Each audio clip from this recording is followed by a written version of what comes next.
నమస్తే. శ్రీ గురుభ్యో నమ. శ్రీమాత్రే నమ. ఆదిత్యాయ చ సోమాయ మంగళాయ బుధాయ గురు శుక్ర శనిభ్యే రాహవే కేతవే నమ.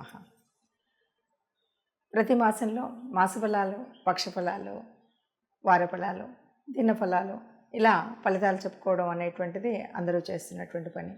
మరి ఒకే ఫలితాన్ని ఒక మాసంలో చూస్తే చాలు కదా, లేదు ఉగాదిలో చెప్పుకుంటే సంవత్సరం అంతా ఉంటుంది కదా అనేటువంటిది ఉన్నప్పటికీ ఎప్పటికప్పుడు వారం వారం మారేటువంటి గ్రహాలు కావచ్చు, లేదు మారుతున్న గ్రహాలకు అనుగుణంగా మనకు వచ్చేటువంటి లాభ నష్టాలు కావచ్చు, వీటన్నిటినీ బ్యారేజ్ వేసుకోవాలంటే తప్పనిసరిగా మనం వారఫలాలు కానీ పక్షఫలాలు కానీ చూసుకోవడం అనేటువంటిది దానివల్ల ఉపయోగం ఉంటుంది అనేటువంటిది ఒక విషయం.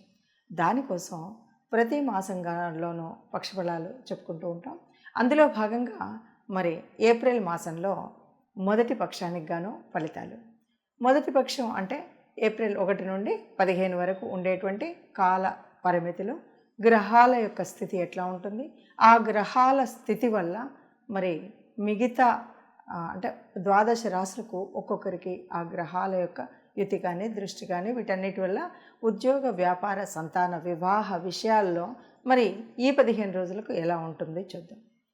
దానికి ముందుగాను మరి గ్రహస్థితి అంటే ఇప్పుడున్నటువంటి గ్రహాలు ఎక్కడెక్కడ ఉన్నాయి అంటే ముఖ్యంగా కేతువు కన్యలో ఉన్నాడు, రాహు మీనంలో ఉన్నాడు. ఈ రాహుతో పాటు చాలా గ్రహాలు కలిసి ఉన్నాయి. ఎవరెవరు ఉన్నారు అంటే బుధుడు అక్కడే ఉన్నాడు, ఇంకా మరి కుజ శనులు ఉన్నారు కదా. ఈ కుజ శనులు ఇద్దరు కూడా కుంభంలో ఉన్నారు, గురువు మేషంలో ఉన్నాడు. అంటే గ్రహాలన్నీ ఒకచోట ఉన్నప్పుడు అంటే శుక్రుడు అక్కడే ఉన్నాడు అన్నాము, బుధుడు అక్కడే ఉన్నాడు అంటే ఒకచోట కూటమిలాగా రాహు అక్కడే ఉన్నాడు. ఇలా 3 గ్రహాలు కూడా మీనంలో ఉన్నప్పుడు మరి గ్రహస్థితి ఎలా ఉంటుంది. రవి మరి తదుపరి రవి కూడా మీనంలో ఉండి 15వ తారీఖు వచ్చేసరికి మారుతూ ఉంటాడు.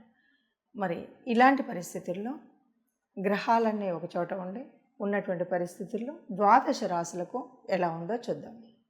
తదుపరి రాశి సింహరాశి. సింహరాశి వారికి ముఖ్యంగా ఏప్రిల్ 1 నుండి 15 వరకు ఎలా ఉంటుంది అంటే వీరికి ముఖ్యంగా మనము ఈ 15 రోజులు కనుక చూసినట్టయితే దాదాపుగా కొంచెం దూర ప్రాంతాలకు ప్రయాణం చేయాల్సినటువంటి పరిస్థితి ఉంటుంది. అది ఉద్యోగరీత్యా అవ్వచ్చు, ఆ ఉద్యోగంలో ఉన్నతి గురించి అవ్వచ్చు, ఏదో ఒక రకంగా మాత్రం ప్రయాణం అనేటువంటిది ఉంటుంది. ఆ ప్రయాణం దూరం వెళ్ళేటువంటివి ఉంటాయి. అయితే చేసేటువంటి వ్యాపారాలు కానీ ఉద్యోగాలు కానీ ఏదైనా సరే ఆర్థిక వ్యవస్థకు సంబంధించినటువంటి ఏ విషయంలో అయినా చాలా అనుకూలంగా ఉంటుంది అని చెప్పచ్చు. అయితే అనుకూలంగా ఉన్నప్పుడు మొత్తం అనుకూలంగా ఉంటే మనం దేవుడిని ఎందుకు తలుస్తాము, గ్రహాలను ఎందుకు ఆరాధిస్తాం, కొంత చట్టపరమైనటువంటి ఇబ్బందులు అయితే కలిగేటువంటి అవకాశం ఉంది. ఈ విషయంలో కాస్త జాగ్రత్తగా ఉండాలి. చట్టానికి వ్యతిరేకంగా ఉండేటువంటి పనులు ఏవి చేయకూడదు.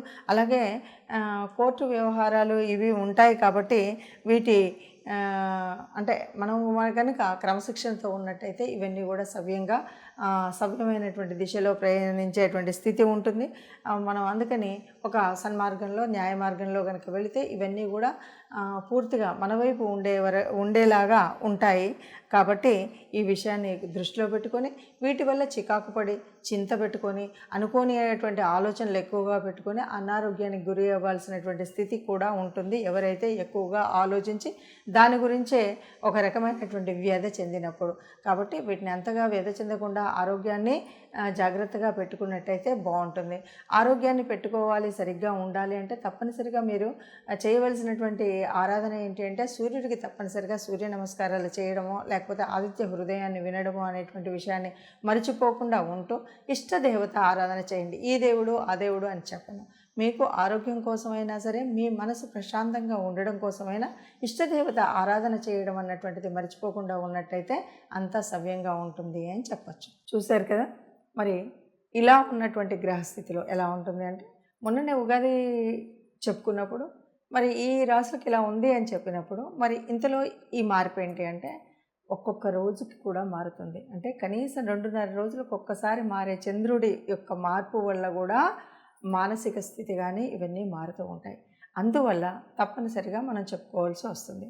మరి ఇలా గ్రహాల యొక్క యుతి కానీ దృష్టి కానీ మరి ఒకే చోట ఇన్ని గ్రహాలు కలయిక ఉండడం వల్ల కానీ వీటి వల్ల ఏదైనా చెడు కానీ మంచి కానీ ఉందా అంటే మంచి చెడులు రెండు ఉంటాయి. గ్రహాల యొక్క అనుకూలత ఉండొచ్చు, అననుకూలత ఉండొచ్చు. మనం చెప్పేటువంటిది జన్మజాతక రీత్యా ఒకలాగా ఉండొచ్చు, జన్మజాతకం మాకు అంతగా తెలియదు అన్నప్పుడు కేవలంగా మనం గోచార రీత్యా చూసినప్పుడు ఉండేటువంటి స్థితి వేరుగా ఉండొచ్చు. ఏది ఏమైనా మొత్తంగా మనకు జరగబోయేటువంటి లాభం ఏంటి, నష్టం ఏంటి అన్నది తెలుసుకోవడం కోసం చేసేటువంటి పని ఇది. దీనివల్ల మనకేంటి అంటే ఏదైనా మరి చెడు జరగబోతుంది, లేదు అష్టమంలో మరి కుజశనులు ఉన్నారు, ఇలా మనం చెప్పుకుంటూ ఉంటాం కదా. ఇలా ఉన్నప్పుడు ఒకే చోట ఈ రెండు మరి చెడు గ్రహాలు అని చెప్తూ ఉంటాము. ఆ గ్రహాల మూలంగా వచ్చేటువంటి చెడు పరిణామం రాకుండా ఉండాలి అంటే మనం ఎలాంటి జాగ్రత్తలు తీసుకోవాలి? కేవలం జాగ్రత్తలతో సరిపోదు. ఎందుకంటే ఇది పూర్వపుణ్య ఫలం వల్ల కానీ గోచార రీత్యా జరిగేటువంటి గ్రహాల మూలంగా ఎందుకు జరుగుతుంది అంటే కొన్ని నష్టాలు కష్టాలు మనం అనుభవించక తప్పదు. అలాగే సుఖ సంతోషాలు, వీటన్నింటి ఫలితం అనుభవించాలి అంటే అందరం సిద్ధంగా ఉండం.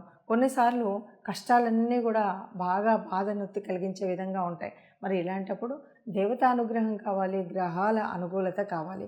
గ్రహాల అనుకూలత కావాలి అంటే తప్పనిసరిగా మనం గ్రహాలకు చేయవలసినటువంటి ఏదైనా గ్రహ అనుకూలత కోసం మనం చేయవలసినటువంటి శాంతులు కానీ, పూజలు కానీ, స్తోత్రాలు కానీ, దీపారాధన కానీ, దాన ధర్మాలు కానీ వీటన్నిటి గురించి తెలుసుకోవాల్సినటువంటి అవసరం ఉంటుంది.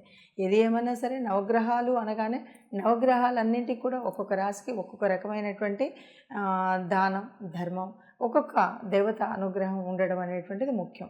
ఈ విషయాలు మనం కనుక తెలుసుకొని అంటే మనకు ఏ రాశి ఫలితాలు చెప్పుకుంటున్నప్పుడు ఆ రాశికి అననుకూలంగా ఉన్నటువంటి గ్రహస్థితిని మనం తెలుసుకోవాలి. ఈ గ్రహస్థితిని తెలుసుకోవడం కోసమే చేసేటువంటి ప్రయత్నం ఈ ప్రయత్నం.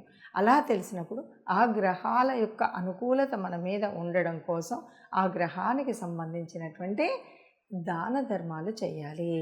అలా చేసినప్పుడు మనకు కొంతలో కొంత ఉపశమనం అనేటువంటిది ఉంటుంది. అలాగే తప్పనిసరిగా ఎవరికి ఏ దేవుడు ఎలా ఉన్నా సరే ఇష్టదేవత అనేటువంటి వాళ్ళు ఉంటారు. కాబట్టి ఇష్టదేవత అనుగ్రహం కూడా ఉంటే తప్పనిసరిగా మనకున్నటువంటి కష్టాలు అంత కష్టంగా అనిపించకుండా అవి కడతేరిపోతాయి. కాబట్టి కష్టాల నుండి ఈదాలి అంటే తప్పనిసరిగా మనం దేవత ఆరాధన, అలాగే అననుకూలంగా ఉన్నటువంటి గ్రహాల యొక్క అనుకూలం కోసం నవగ్రహ ఆరాధన చేయడం అనేటువంటిది మర్చిపోకుండా మీకు వస్తే ప్రతినిత్యం కూడా నవగ్రహ ఆరాధన, నవగ్రహ స్తోత్రాలు ఏవైతే ఉన్నాయో అంటే జపాకుసుమ సంకాశం దగ్గర మొదలు పెట్టుకొని మళ్ళీ రాహుకేతుల గ్రహ వరకు అంటే అక్కడి వరకు కూడా మనం స్తోత్రాన్ని చదువుకోవడం. లేదు నాకు ప్రత్యేకంగా నాకు రవి గురించి అన్నీ తెలుసు అంటే ఎవరికి ఎప్పుడు ఏ గ్రహం అనుకూలించట్లేదో మనం చెప్తూ ఉన్నాం. కాబట్టి ఆ గ్రహం అనుకూలించినటువంటి గ్రహానికి వీలుగా మీరు శాంతులు చేయడం కానీ ఇవేవి మాకు తెలియదండి, గ్రహశాంతుల గురించి ఇవన్నీ కూడా మళ్ళీ తడిసి మోపడయ్యేలాగా ఈ రోజుల్లో ఇలా ఉంది అనుకుంటే కనీసం ఒక గోశాలకు వెళ్ళి గోశాలలో గోగ్రాసాన్ని ఇవ్వడం, లేదు మనం భేదాబెక్కి మనకు అనుకున్నటువంటి గ్రహాల అనుకూలతకు కోసం ఆ గ్రహానికి సంబంధించిన ధాన్యాన్ని దానం చేయడం అనేటువంటిది ముఖ్యం. అలా చేసినట్టయితే అందరం సుఖంగా ఉంటాం. ఆ సుఖంగా ఉండాలి.